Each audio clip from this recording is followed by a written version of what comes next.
சிறப்புமிக்க குடியரசு தின விழாவில் நம்முடைய மாண்புமிகு தமிழ்நாடு முதலமைச்சர் அவர்கள், மாண்புமிகு தமிழ்நாடு ஆளுநர் அவர்களுக்கு முப்படை தலைவர்கள் மற்றும் காவல்துறை உயர் அலுவலர்களை அறிமுகம் செய்து வைக்க உள்ளார்கள்.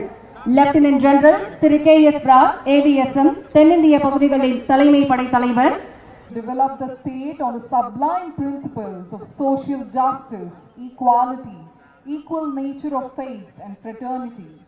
The objective of the Dravidian model is to inculcate social justice and innovation, and the social justice goal for the Dravidian model of governance is to ensure education, research, employment and development accessible to all. The Honorable Chief Minister of Tamil Nadu has been an untiring advocate of social justice, working towards creating a society where all individuals have the opportunity to reach their full potential.